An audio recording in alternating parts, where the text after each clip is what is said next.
इस स्टेशन के ticket office में काम करता है। अपने काम में बहुत सिंसियर होने के साथ साथ ये पैसेंजर्स की भी मदद कर लेता है। कोई फॉरनर यहाँ पर आए और उसे यहाँ के रास्ते पता ना हो तो एडी उनको बढ़िया रास्ता बता देता है। ये देखिए, एक औरत अपने छोटे बच्चे की ट्रॉली सीढ़ियों से उतार नहीं पाती और एक भी इंसान उसकी मदद नहीं करता, सिर्फ अपना एडी उसकी मदद करता है। एडी का एक छोटा सा परिवार है जिसमें उसकी वाइफ है, उसका बेटा है जो एक टीनेजर है, पर बेटा बहुत वायलेंट बिहेव करता है और अक्सर कोई ना कोई मुसीबत खड़ी कर देता है। आज भी उसकी वाइफ कॉल करके कहती है कि बेटे ने कुछ कर दिया, लेकिन एडी वो ड्यूटी टाइम पर बहुत ही स्ट्रिक्ट रहता है और पर्सनल बातें नहीं करना चाहता और कहता है ठीक है वो सब शाम को बात करेंगे, अभी फोन रख लो। फिर वो टिकट काउंटर खोलता है और पैसेंजर्स की वहां पर लाइन लग जाती है। इसी बीच लिंडा नाम की औरत आती है और टिकट मांगती है। एडी कहता है हाँ जगह तो बताइए आप। लिंडा कहती है पहले ये बताइए कि आपका चेहरा इतना उतरा हुआ क्यों है, लाइफ में कोई प्रॉब्लम है क्या आपको। वो सिगरेट जलाती है तो एडी कहता है नहीं, यहाँ सिगरेट स्मोकिंग अलाउड नहीं है, ये आपकी सेहत के लिए भी अच्छा नहीं होगा। वो तुरंत लाइटर उठाकर कहती है थैंक यू, पर मुझे मैकन हाइट्स के लिए टिकट चाहिए। एडी कहता है मैं यहाँ पर 20 साल से काम कर रहा हूँ और मैकन हाइट्स का मैंने आज तक नाम नहीं सुना, और अगर वो जगह है भी तो यहाँ से कोई ट्रेन वहाँ पर नहीं जाती, इतना तो मैं दावे के साथ कह सकता हूँ। पर लिंडा कहती है अरे क्या बात कर रहे हैं आप, मैं तो अक्सर यहीं से ट्रेन पकड़ कर जाती हूँ और सीधे मैकन हाइट्स उतरती हूँ। एडी भी कंफ्यूज होकर उससे पूछता है अच्छा आप एक काम कीजिए, उस ट्रेन का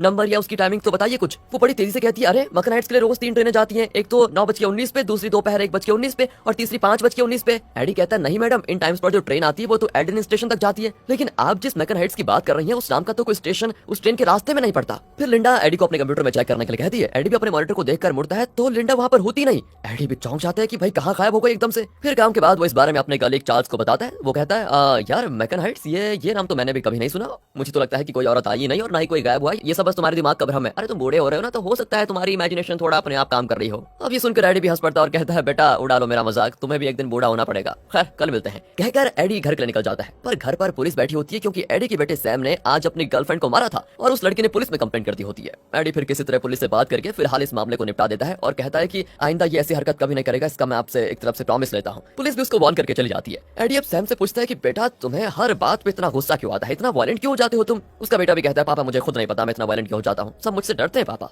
एडी कहता है ठीक है तुम फिक्र मत करो, सब कुछ ठीक हो जाएगा, अब तुम आराम करो। अगली सुबह फिर से लिंडा वहां पर आकर 9:19 को मैकन हाइट्स जाने वाली ट्रेन की टिकट मांगती है। इस बार एडी उसको अंदर बुलाकर बिठाता है और चार्ल्स को भी बुलाता है। वो फिर कल की वही बातें दोहराती है। चार्ल्स पूछता है मैकन हाइट्स क्या बात कर रहे हो, किस तरह की जगह है वो, वहाँ कितने लोग रहते हैं। वो भी कह देती है कितने लोग, वहाँ पर 5000 लोग रहते हैं। अब एडी पूछता है अच्छा एक बात बताइए मैकन हाइट्स जाने के लिए टाइम कितना लगता है। वो बताती है लगभग 27 से 28 मिनट लगते हैं और वहाँ के इंश्योरेंस कंपनी में मैं काम भी करती हूँ। पर आप लोग इतने सवाल क्यों पूछ रहे हो, कोई गड़बड़ है क्या। चार्ल्स फिर उसको अपना सिस्टम दिखाकर कहता है ये देखिए उस ट्रेन के रास्ते में मैकन हाइट्स नाम का कोई स्टेशन ही नहीं है, फिर आप वहाँ पर कैसे जा सकती हैं। अब ये कहकर वो मुड़ते हैं तो लिंडा होती ही नहीं वहाँ पर। चार्ल्स भी चौंक जाता है कि ये कहाँ गायब हो गई। देखा यही तो मैं कल कह रहा था तुम्हें, और तुम हो कि मेरा मजाक उड़ा रहे थे। शायद वो कोई या तो जादू करनी है या फिर कोई बिच। अब एडी बाहर निकलता है तो वहाँ पर एडनिन जाने वाली 9:19 की ट्रेन निकल रही होती है। लिंडा ने इसी ट्रेन का जिक्र किया था कि ये मैकन हाइट्स जाती है। एडी को बिना सच पता लगाने की चुल मची होती है। वो भी ट्रेन में चढ़ जाता है और लिंडा को ढूंढने लग जाता है, पर वो होती नहीं वहाँ पर एक पैसेंजर बैठा होता है जिसे हम कहेंगे मिस्टर एक्स। इसका आप चेहरा याद रख लीजिए दोस्तों, आगे काम आएगा आपको। वो एडी से पूछता है क्या हुआ सर, आज टिकट चेकिंग की ड्यूटी है क्या आपकी। एडी नाम जवाब देकर उतर जाता है और विसिल बजाता है तो ट्रेन हो जाती है शुरू। एडी अब घर आता है तो पता चलता है आज तो सैम ने अपनी माँ को यानी एडी की वाइफ को मार दिया है। बड़ा खतरनाक लड़का है यार इनका। एडी भी परेशान होकर उसको एक साइकियाट्रिस्ट के पास लेकर जाता है, लेकिन कंसल्टेशन के दौरान एडी को लगता है कि लिंडा यहाँ पर भी आ गई है। साइकियाट्रिस्ट बताती है देखिए आपके बच्चे सैम को बचपन से कोई स्ट्रेस है जिसकी वजह से वो हद से ज्यादा वायलेंट हो जाता है, आगे जाकर इसका गुस्सा और वायलेंट और भी बढ़ सकता है, इसलिए हमेशा इस पर आप नजर रखिएगा। एडी अपने बेटे को लेकर बहुत दुखी हो जाता है क्योंकि यार बच्चा बार बार ऐसी हरकतें करे जिससे बेइज्जत होना पड़े तो दुख तो होता ही है। उस रात वो अपनी वाइफ से पूछता है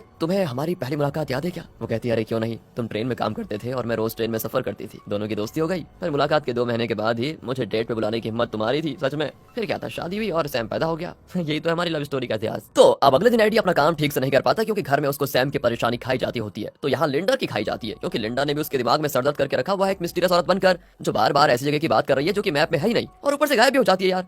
आज तो मैं सच का पता लगा कर जाऊंगा, ये सोचकर एडी 9:19 की ट्रेन में चढ़ जाता है। फिर वो अपने फोन पर 28 मिनट का टाइमर सेट कर लेता है क्योंकि लिंडा ने कहा था यहाँ से मैकन हाइट्स जाने में 27 से 28 मिनट लगते हैं। तो आज भी मिस्टर एक्स एडी से पूछता है अरे आज भी आप टिकट चेक करने आ गए। एडी कहता है नहीं, आज तो मैं खुद एक पैसेंजर हूँ। वो एक विंडो सीट पर बैठ जाता है और बाहर देखने लग जाता है। बाहर लिंडा खड़ी दिखती है उसको। एडी फिर से कंफ्यूज हो जाता है कि ये औरत आखिर है कौन और ये मुझको हर जगह नजर क्यों आ रही है। ट्रेन बहुत दूर जा चुकी थी लेकिन अब तक एक भी स्टेशन नहीं आया होता। टाइमर में लगभग 27 मिनट हो चुके थे लेकिन अब तक मैकन हाइट्स स्टेशन का कोई पता नहीं चला। तभी एडी को बाहर एक सिटी जैसा कुछ दिखाई देता है। इतने में मिस्टर एक्स उठकर दरवाजे के पास जाता है तो दरवाजा अपने आप खुल जाता है। एडी चौंक जाता है कि ट्रेन के चलते दरवाजा खुला कैसे। वो मिस्टर एक्स को वार्न करता है अरे गिर जाएंगे आप। पर मिस्टर एक्स तो चलती ट्रेन से नीचे कूद जाता है। एडी की कुछ समझ में नहीं आता, उसको मतलब एक तरफ से कहते हैं ना सदमा, वो हो जाता है। उसका टाइमर भी 0 पे आ चुका था। तो क्या यही वो मैकेनाइट्स है? ये सोचकर एडी भी ट्रेन से कूद पड़ता है और तब वो देखता है कि उस ट्रेन से कई लोग इस जगह पर कूद रहे हैं और एक पहाड़ पर चढ़कर उस सिटी की ओर जा रहे हैं। एडी भी बिना कुछ सोचे समझे उनके साथ चलने लग जाता है और उस सिटी में पहुंच जाता है। वहाँ बड़े बूढ़े बच्चे सभी साथ में होते हैं। एडी फिर वहाँ के एक रेस्टोरेंट में जाता है तो वेट्रेस उसका स्वागत करती है और पूछती है what would like to have sir. Eddie चाय मांगता है, वो तुरंत चाय लाकर देती है और साथ ही बताती है ये एप्पल केक है जो मैंने खुद बनाया है, आप चाख के बताइए जरा कैसा है। एडी केक खाता है तो बिल्कुल मंत्रमुग्ध हो जाता है क्योंकि इतना टेस्टी केक उसने लाइफ में कभी नहीं खाया था। वो बाहर आता है तो एक कपल उससे टकरा जाते हैं। वो आदमी कहता है सॉरी सर, हमारी आज एंगेजमेंट हुई है इसीलिए जरा हंस खेल रहे थे, आपसे टकरा गए, उसके लिए बहुत बहुत सॉरी, प्लीज माफ कर दीजिए। एडी भी कहता है कोई बात नहीं, आप दोनों बधाई हो आप दोनों को। वो थैंक यू कहकर चले जाते हैं। ये जगह, यहाँ के लोगों का बर्ताव, ये सब एडी का दिल जीत लेते हैं भाई। यहाँ सब एक तरफ से बहुत ही खुश दिखाई देते हैं। बच्चे पतंग उड़ाकर मजे से खेलते हैं जिसको देखकर एडी का जी थोड़ा हल्का हो जाता है। तब वहाँ पर लिंडा आ जाती है। एडी पूछता है जरूर ये सब मेरे दिमाग का खेल है राइट? रियल में मेरी जो परेशानियां हैं उनसे छुटकारा पाने के लिए मेरा दिमाग मेरे साथ ही खिलवाड़ कर रहा है और मुझे विश्वास दिलाना चाहता है कि मैं इस खूबसूरत जगह पे हूँ। लिंडा कहती है अरे आपको कैसे पता ये रियल नहीं है? एडी कहता है दुनिया में ऐसी कोई जगह होती ही नहीं जहाँ सब खुश रहते हैं, हर किसी न किसी में दुख तो होता ही है। मैं ट्रेन में था कि अचानक लोग ट्रेन से कूदने लगे, मैं भी कूद कर इस जगह पर पहुंच गया। अरे रियल लाइफ में ऐसा होता है क्या? लिंडा भी हंसकर कहती है ये भी तो रियल है। असल में 9:19 वाली वो ट्रेन आपको ऑल्टरनेट रियलिटी में लेकर आ गई है। यहाँ इंसान वही है लेकिन इस ऑल्टरनेट रियलिटी में उनके कोई दुख नहीं है, सब बड़े खुश है। और आप जिस मैकन हाइट्स के बारे में बार बार पूछ रहे थे यही वो जगह है। शाम को 5:19 को वॉकिंग टाउन में जाने वाली ट्रेन आएगी और उसमें आप वापस चले जाएंगे तो आप अपने घर पहुंच जाएंगे। रियलिटी में आपके परिवार में जो दुख है ऑल्टरनेट रियलिटी में वो नहीं होगा और आप अपने परिवार के साथ खुशी खुशी जी सकेंगे। एडी की समझ नहीं आता कि ये क्या रही है और जो वो कह रही है वो कैसे पॉसिबल है। फिर भी वो 5:19 तक वही इंतजार करता है। बाकी लोग भी उसी की तरह 5:19 की ट्रेन के लिए वहाँ पर वेट कर रहे होते हैं और जिस तरह चलती ट्रेन से ये कूदे थे उसी तरह चलती ट्रेन में सब चढ़ने लग जाते हैं। आखिरकार एडी वॉकिंग स्टेशन पहुंच जाता है। उसे लगता है कि ऑल्टरनेट रियलिटी में जाकर खुशी तो मिली लेकिन आज के बाद वो वहाँ पर नहीं जाएगा। ये निश्चय करके वो घर जाता है। लेकिन ये क्या, उसकी वाइफ आज कुछ ज्यादा ही एक्टिव और खुश नजर आ रही है, दिखने में बहुत खूबसूरत भी लग रही है। एडी भी कंफ्यूज होकर अपने बेटे सैम के कमरे में जाता है लेकिन वहाँ सैम होता ही नहीं बल्कि वो कमरा एक स्टोर रूम की तरह दिखता है। उसकी वाइफ कहती है तुम इस कमरे में क्यों आ गए हैं? अरे याद है क्या ये कमरा हमने अपने होने वाले बच्चे के लिए तैयार किया था, लेकिन हमारी किस्मत तो देखो, ना तो हमारा कोई बच्चा हुआ और ना इस कमरे को कोई यूज कर पाया।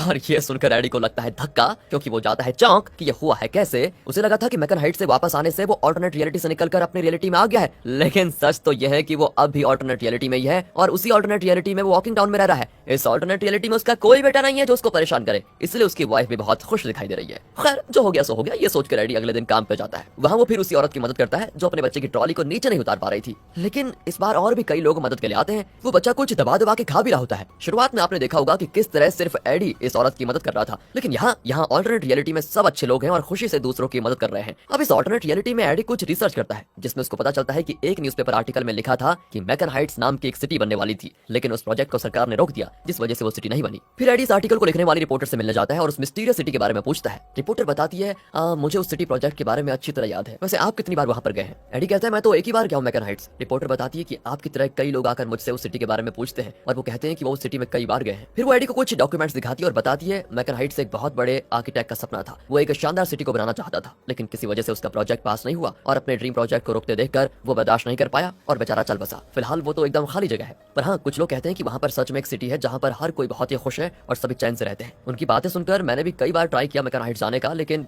अचानक क्यों उस जगह पर मेरे लिए ट्रेन का दरवाजा ही नहीं खुलता है, इसलिए मैं वहाँ पर जा ही नहीं पाई। लोग कहते हैं कि सिर्फ कुछ ही लोगों को मैकन हाइट्स जाने का मौका मिलता है। फिर उन डॉक्यूमेंट्स में एडी को लिंडा की फोटो मिलती है। वो रिपोर्टर से पूछता है तो वो बताती है कि ये उस आर्किटेक्ट की बेटी है जो मैकन हाइट्स सिटी बनाना चाहता था। बेचारी बहुत दुखी थी उस समय। अगर उसके पापा का ड्रीम प्रोजेक्ट पास हो जाता तो शायद वो इस वक्त जिंदा होते, लेकिन अचानक वो लड़की भी अचानक कहाँ गायब हो गई। एडी को और ज्यादा जिज्ञासा होने लग जाती है कि ये तो मिस्ट्री के अंदर और भी मिस्ट्रीज खुलती जा रही हैं, इसके पीछे का राज क्या है भाई। फिर वो काम के टाइम पे भी पुराने न्यूज़पेपर्स पढ़कर देख रहा होता है। इतने में चार्ल्स आ जाता है और कहता है कि आज मुझे जल्दी जाना यार, मेरा बेटा स्कूल ड्रामा में हिस्सा ले रहा है। एडी हंसता है कि तेरी शादी हो गई क्या जो तेरा बेटा हो गया? चार्ल्स कहता है यार मजाक मत कर यार, लेट हो रही है। अरे मेरे 3 बच्चे हैं यार। पर किस्मत का खेल तो देखो, मेरे 3 हैं और तुम्हारा एक भी नहीं। असल में दोस्तों ऑल्टरनेट रियलिटी में चार्ल्स के 3 बच्चे हैं और एडी की कोई संतान ही नहीं है। तब जाकर एडी को अपने बेटे की याद आती है और वो तुरंत ट्रेन के पास जाता है जहां उसे अपना बेटा सैम दिखाई देता है। वो बिल्कुल फैसला कर लेता है कि ऑल्टरनेट रियलिटी में खुशी जरूर है लेकिन मुझे मेरा बेटा चाहिए, चाहे वो मुझे कितने दुख क्यों ना दे दे, मुझे अपना बेटा चाहिए। ये फैसला करके वो ट्रेन में चढ़ जाता है। ठीक 28 मिनट के बाद दरवाजा अपने आप खुलता है और एडी नीचे कूद पड़ता है। वो उसी रेस्टोरेंट में जाता है जहां पर वही वेट्रेस फिर एप्पल केक सर्व करती है। एडी मजे से खाकर बाहर आता है तो वही यंग कपल उसे फिर से टकरा जाते हैं और इस बार भी वो बताते हैं कि हमारी नई एंगेजमेंट हुई है, खेल खेल में हम आपसे टकरा गए, सॉरी सर। एडी फिर बधाई देता है तो वो थैंक यू कहकर चले जाते हैं।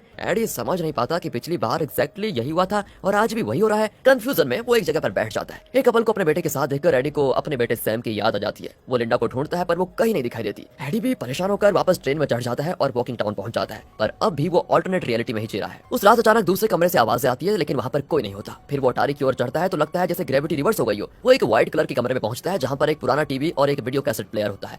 उसमें एक कैसेट होता है जिसे एडी प्ले करता है। उसमें सैम की बचपन की वीडियोस होती हैं। एडी बहुत दुखी होता है और वो किसी भी तरह बस अपने बेटे को वापस पाना चाहता है। अगले दिन वो फिर उस ट्रेन में मैकन हाइट्स पहुंच जाता है। वहाँ वो हर किसी से लिंडा के बारे में पूछता है, लेकिन एडी अब रियलाइज करता है कि यहाँ के सारे लोग अपनी रियलिटी में किसी न किसी दुख, दर्द या बीमारी से पीड़ित है और उससे राहत पाने के लिए ये लोग इस मैकन हाइट्स पर आते हैं। एक आदमी तो कहता है, अरे मैं तो किसी लिंडा वगैरह को नहीं जानता, मैं यहाँ पर बहुत खुश हूँ सर, आप भी लिंडा को ढूंढना बंद कर दीजिए और हर पल को खुशी से जिए। तब वो औरत आती है जिसके बच्चे को स्टेशन की सीढ़ियों से उतारने में एडी अक्सर मदद करता था। वो रोते हुए कहती है, सर मेरे बच्चे के गले में कुछ अटक गया है, वो सांस नहीं ले पा रहा है, शायद इसकी जान को खतरा है, प्लीज मेरी मदद कीजिए। पर एडी उसको इग्नोर करके रेस्टोरेंट में जाता है और वेट्रेस से लिंडा के बारे में पूछता है। पर वो कहाँ, वो तो अपना दुख सुनाने लग जाती है कि जब मैं 16 साल की थी तो एक आदमी ने मुझे चाकू दिखाकर धमकाया और मुझे अकेले में जाकर अब्यूज किया। उस दिन मुझे कितना दर्द हुआ होगा आप सोच भी नहीं सकते। अब एडी सोच में पड़ जाता है कि यहाँ पर तो हर इंसान कोई ना कोई दुख झेल ही चुका है। एडी अब और परेशान और गुस्सा हो जाता है। वो बाहर आता है तो फिर से वो कपड़ टकराते हैं, वो फिर सॉरी कहते हैं, लेकिन इस बार एडी जो गुस्से में था उस आदमी को धक्का दे देता है। पर फिर भी वो उठकर खुशी से एडी को थैंक करके निकल जाता है। और तब एडी के दिमाग में एक बात स्ट्राइक होती है कि उस दिन लिंडा ने कहा था कि वो मैकन हाइट्स में एक इंश्योरेंस कंपनी में काम करती है। एडी तुरंत उस कंपनी को ढूंढ लेता है, लेकिन वहाँ बिल्डिंग के बजाय एक दीवार होती है जिसमें एक दरवाजा होता है। एडी दरवाजा खोलकर अंदर जाता है तो दूसरी ओर निकलने के बजाय वो एक बहुत बड़े स्पेस के अंदर जाता है जहाँ लिंडा होती है। एडी कहता है, प्लीज मुझे इस ऑल्टरनेट रियलिटी में नहीं जीना, मुझे प्लीज मेरी असली रियलिटी में वापस भेज दीजिए। लिंडा कहती है, लेकिन ऑल्टरनेट रियलिटी में आप ज्यादा खुश रह पाएंगे। एडी कहता है, आपने सुना नहीं क्या मैंने क्या कहा, मुझे नहीं चाहिए नकली दुनिया, मुझे नहीं चाहिए नकली खुशी, मुझे अपनी रियलिटी में जाना है बस और कुछ नहीं। फिर चाहे वहाँ दुख हो, दर्द हो या मौत ही क्यों ना आ जाए, मुझे उसकी चिंता नहीं है, मुझे बस अपने बेटे और अपनी वाइफ के साथ रहना है उस असली रियलिटी में, समझे तुम। और इस पर लिंडा बिना कुछ कहे चले जाती है और दीवार में घुस जाती है। एडी की भी कुछ समझ में नहीं आता कि ये कैसी औरत है यार। उसे अब लगता है कि वो पानी में है। फिर वो और लिंडा बाहर आ जाते हैं और तब लिंडा एडी को बताती है, असल में इस मैकन हाइट सिटी को उसके पिता बनाना चाहते थे लेकिन नहीं बना पाए, उसी दुख में वो मर गए। उस दुख को भुलाने के लिए लिंडा ने एक ऐसी सिटी बनानी चाहिए जहाँ वो लोग अक्सर रह सकें जो असली दुनिया के दुख दर्द से परेशान है। असल में लिंडा जिस रियलिटी को बिलोंग करती है वहाँ पर टेक्नोलॉजी इतनी एडवांस्ड है कि वो ऐसी सिटी बना सके जहाँ पर हर कोई खुश रह सकता है। मैकन हाइट्स में वैसे अलग अलग रियलिटी से लोग आ सकते हैं, लेकिन यहाँ पर सिर्फ उन इंसानों को आने का मौका दिया जाता है जो अपनी रियलिटी में बहुत ही पीड़ित हुए हैं। वो लोग जो अपनी रियलिटी में नहीं रहना चाहते, सिर्फ उन्हीं के लिए ट्रेन का दरवाजा खुलता है। वो रिपोर्टर इसलिए यहाँ पर नहीं आ पाई क्योंकि वो अपनी रियलिटी में बहुत खुश थी। मतलब जो लोग पहले से खुश हैं वो मैकन हाइट्स नहीं आ सकते। दुखी लोग जब ट्रेन में चढ़ते हैं तो मैकन हाइट्स आते हैं और शाम को अपने घर लौटते हैं तो उनकी लाइफ में वो पहले वाला दुख दर्द कुछ नहीं होता और वो ऑल्टरनेट रियलिटी में खुश रहने लग जाते हैं। असल में वो औरत जिसके बच्चे की तुमने और दूसरों ने मदद की थी, उसका बच्चा मुंह में कुछ दबाकर खा रहा था, शायद वही उसके गले में अटक गया और वो चल बसा। इस बात से वो औरत टूट गई और मैकन हाइट्स आ गई जहाँ पर उसका बेटा अभी जिंदा था। जब वो वापस जाएगी तो ऑल्टरनेट रियलिटी में होगी जिसमें उसका बच्चा ठीक ठाक होगा। और ये सब कुछ एक्सप्लेन करके लिंडा कहती है कि आपकी लाइफ में बहुत दुख था, आपका बेटा आए दिन कोई ना कोई मुसीबत खड़ी कर देता था और आप बहुत परेशान रहते थे, इसलिए मैकन हाइट्स का दरवाजा आपके लिए खुल गया। अगर आप इसी ऑल्टरनेट रियलिटी में रहोगे तो आपकी लाइफ आराम से कट जाएगी। लेकिन वो लाख समझा ले, पर एडी गुस्से में कहता है कि मुझे मेरा बच्चा चाहिए, वो अच्छा हो या बुरा, मुझे खुशी देता हो या दुख, वो मेरी प्रॉब्लम है, उसे मैं हैंडल कर लूंगा। तुम कौन होती हो जबरदस्ती मुझे ऑल्टरनेट रियलिटी में फंसाकर मेरे बेटे को मुझसे दूर छीनने वाली। इस पर लिंडा कहती है, अगर आप अपनी रियलिटी में गए तो आपके बेटे की वजह से बहुत बड़ी मुसीबत में पड़ने वाले हैं। आप उस खतरनाक सच को आप फेस नहीं कर पाएंगे। आपने सुना होगा कि आपकी रियलिटी में कुछ लोग अचानक लापता हो जाते हैं। क्या आप जानते हैं वो कहाँ जाते हैं? मैं बताती हूँ कहाँ जाते हैं। वो लोग अपने दुख दर्द से छुटकारा पाने के लिए ऑल्टरनेट रियलिटी में चले जाते हैं। आपको भी ये खतरनाक रियलिटी से इस खुशी से भरी रियलिटी में रहने का मौका मिल रहा है, इसे मत गवाइए। आप चाहे तो ऑल्टरनेट रियलिटी में एक बच्चे को गोद ले सकते हैं जो आपकी हर बात मानेगा। लेकिन एडी को उसकी कोई भी बात कन्विंस नहीं कर पाती। वो जिद करता है कि मुझे अपनी असली रियलिटी में जाना है तो जाना है बस। लिंडा कहती ठीक है, मुझसे जितना बन पाया मैंने आपको वार्न किया, लेकिन आप दुखी चाहते हैं तो मैं क्या कर सकती हूँ। शाम की ट्रेन से जब आप वापस लौटोगे तो अपनी असली रियलिटी में होंगे, कहकर वो चली जाती है। अब एडी शाम को 5:19 वाली ट्रेन का वेट कर रहा होता है। वहाँ पर मिस्टर एक्स आता है और कहता है, आप सच में हिम्मत वाले हैं जो अपनी असली रियलिटी को फेस करना चाहते हैं। मैं भी अपनी रियलिटी में जाना चाहता हूँ लेकिन जा नहीं पाऊंगा क्योंकि मेरी रियलिटी बहुत ही खराब है। एडी चौंकर पूछता है, अरे ऐसा क्या हुआ है आपकी रियलिटी में? मिस्टर एक्स बताता है कि मैंने छोटे छोटे बच्चों का अब्यूज किया। उस वक्त मुझे एहसास नहीं हुआ कि मैं कितना बुरा काम कर रहा हूँ, लेकिन जब मैंने रियलाइज किया तो उस रियलिटी में मेरा जीना मुश्किल हो गया। इसलिए अब मैं ऑल्टरनेट रियलिटी में जी रहा हूँ जहाँ मुझे कोई गिल्ट फीलिंग नहीं है और मैं चैन से जी रहा हूँ। फिर एडी ट्रेन में चढ़ता है और अपनी असली रियलिटी में वापस आ जाता है। वो खुशी खुशी घर जाता है और अपनी वाइफ को पुकारता है। वहाँ अपने बेटे को देखकर एडी बड़ा खुश होता है और इसी सीन के साथ इस मूवी का होता है अंत। लेकिन इसके क्लाइमेक्स के बारे में दो थियरीज हैं दोस्तों। एक तो यह है कि यार सच में एडी अपने बेटे के साथ इस रियलिटी में एक अच्छी लाइफ जिएगा, और दूसरी थियरी यह है कि जैसा लिंडा ने कहा था कि अगर एडी अपनी रियलिटी में वापस गया तो उसे बहुत ही खतरनाक सच का सामना करना पड़ेगा। उस हिसाब से तो ये पॉसिबल है कि सैम जो पहले भी एक बार अपने वायलेंट बिहेवियर की वजह से अपनी माँ को पीट चुका था, शायद अब वो अपनी माँ को मार डाला। ये मेरा गैस है दोस्तों, क्योंकि जब भी एडी घर आता था तो सबसे पहले उसकी वाइफ उसके लिए दरवाजा खोलती थी, लेकिन आज वो अपनी वाइफ को पुकार कर अंदर आया पर घर में उसकी वाइफ है ही नहीं। ये महज एक गैस है क्योंकि डायरेक्टर ने क्लाइमेक्स का इंटरप्रिटेशन व्यूअर्स पर छोड़ दिया है। वैसे आपको